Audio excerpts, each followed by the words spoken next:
आप ये वीडियो देख रहे हैं, शायद आपको या आपके किसी परिवारजन को कोविड-19 का इन्फेक्शन हुआ है और उसे होम क्वारंटाइन एडवाइस किया गया है। Ministry of health government of India की गाइडलाइन के हिसाब से जो माइल्ड कोविड इन्फेक्शन के पेशेंट्स हैं उनको घर पर ही ट्रीटमेंट लेने से ठीक हो सकते हैं। इसलिए मैं आपको कुछ टिप्स बताऊंगी जो घर पर आपका ख्याल रखने में मददगार होंगे। आपके डॉक्टर आपको दवाई प्रिस्क्राइब करेंगे जिससे सिम्टम्स मैनेज हो जाएंगे और ठीक होने में फ़ायदा होगा।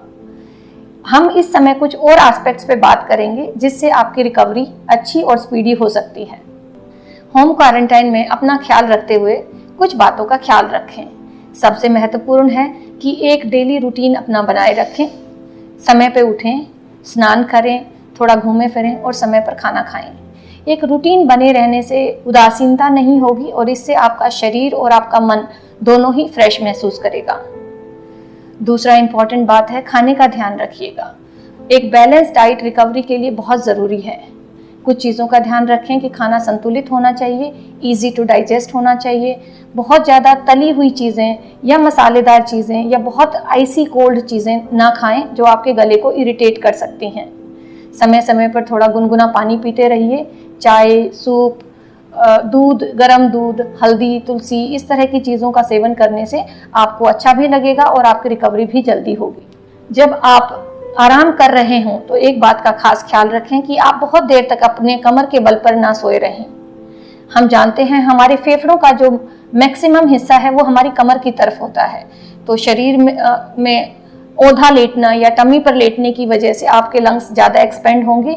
और रेस्ट करते टाइम इस बात का ध्यान रखें कि आप बीच बीच में अपने पेट के बल सोएं और डीप ब्रीदिंग एक्सरसाइजेज भी करें। पर यहाँ इम्पॉर्टेंट बात ध्यान रखने की ये है कि खाना खाने के तुरंत बाद आप पेट के बल लेटें। अपने फेफड़ों को सही रूप से सुचारू रखने के लिए और इन्फेक्शन का असर कम करने के लिए डीप ब्रीदिंग एक्सरसाइजेज करें। डीप ब्रीदिंग एक्सरसाइज आप अपने आप भी कर सकते हैं, बैलून की मदद से भी कर सकते हैं और स्पायरोमीटर की मदद से भी कर सकते हैं।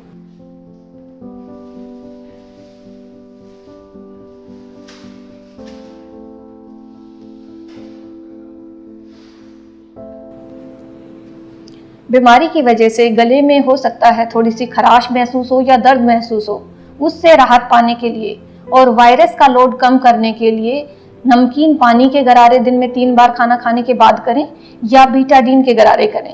बीटाडीन एक तरह से एंटीबैक्टीरियल भी है और एंटीवायरल भी है। इससे गले में वायरल लोड कम होता है।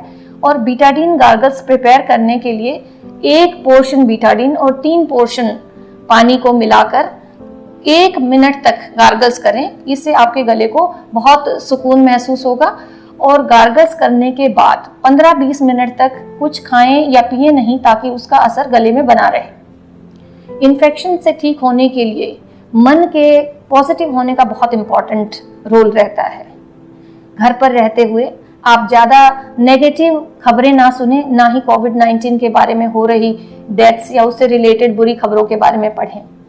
बेहतर रहेगा आप अच्छी किताबें पढ़ें, छोटे छोटे गेम्स खेल सकते हैं, पहेलियाँ बुझा सकते हैं या आप कोई कार्ड गेम खेल सकते हैं घर पे बैठे हुए।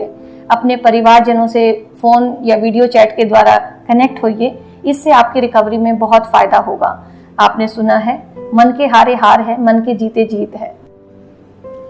घर पर अपनी सेहत को मॉनिटर करने के लिए आपको कुछ इक्विपमेंट्स की ज़रूरत होगी। अगर बेहतर है आपके पास एक ये छोटा इसको पल्स ऑक्सीमीटर बोलते हैं, ये आपके शरीर में ऑक्सीजन की मात्रा और पल्स रेट चेक करने के काम आता है। ये थर्मामीटर है, नॉर्मल ये इंफ्रारेड थर्मामीटर है, बट कन्वेंशनल थर्मामीटर भी अगर आपके पास है तो सही है। और ब्लड प्रेशर नापने की मशीन अगर है तो अच्छा है, नहीं तो कोई बात नहीं।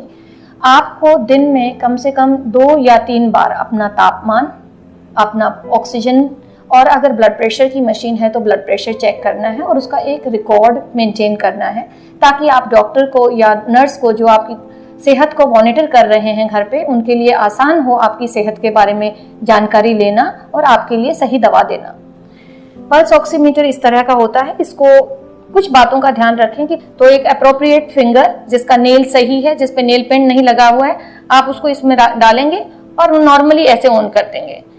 इसको थोड़ा सा समय दें ताकि वो स्टेबलाइज हो सके और जब अच्छे से वेव फॉर्म आने लगे उस टाइम की रीडिंग को लीजिए, ना कि शुरुआत की रीडिंग को। तो नॉर्मली हमारी ऑक्सीजन रहती है 95 से 100% तक। अगर ऑक्सीजन सैचुरेशन 95 के कम है, सांस लेने में तकलीफ हो रही है, तो ये इंडिकेशन है कि आपको डॉक्टरी सलाह लेनी चाहिए, आपको अपने डॉक्टर से कनेक्ट होना चाहिए या हॉस्पिटल जाना चाहिए।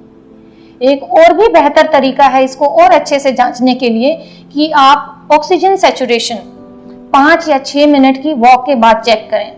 इससे आपके शरीर में अगर थोड़े से भी बीमारी के लक्षण बढ़ रहे हैं तो उसका समय रहते पता चल जाएगा। इसको हम कहते हैं 5 और 6 मिनट्स वॉक के बाद ऑक्सीजन सैचुरेशन चेक करना, जो कि रेस्टिंग ऑक्सीजन सैचुरेशन से बेहतर रहती है।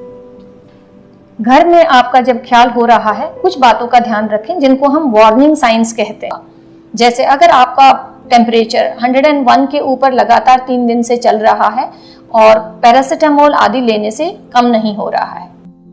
सिस्टोलिक ब्लड प्रेशर का 80 मिलीमीटर ऑफ मर्करी से कम होना। अगर आपका रेस्पिरेटरी रेट 25 के ऊपर है, अगर आपकी पल्स ऑक्सीमेट्री में ऑक्सीजन सैचुरेशन 95 के नीचे है, पेट में बहुत तेज दर्द हो रहा है, बलगम में खून आ रहा है, कंफ्यूजन हो रहा है या ठीक से खा नहीं पा रहे हैं, या कोई भी ऐसी नई चीज जो आपको परेशान कर रही है, आप डॉक्टर से फिजिकली जाके या वीडियो कंसल्टेशन के सहारे सलाह जरूर ले लीजिए। होम क्वारंटाइन करते समय क्या आप ना करें? पहली बात तो ये है कि आप अपना घर या कमरा ना छोड़ें अनटिल अनलेस ये मेडिकल रीजन से जरूरी ना हो। स्पिट ना करें, मास्क पहने रखें अगर आप बाहर जा रहे हैं या आपके कमरे में कोई आ रहा है तो इससे दूसरे को इन्फेक्शन होने का खतरा बिल्कुल मिनिमल हो जाएगा।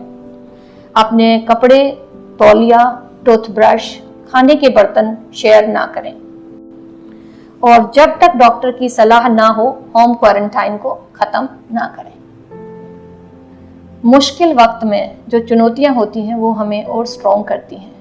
कोविड-19 का इन्फेक्शन भी एक ऐसी ही चुनौती है और इस पर हम जरूर विजय पाएंगे और स्ट्रॉन्गर होकर बाहर निकलेंगे। Stay fit, stay healthy.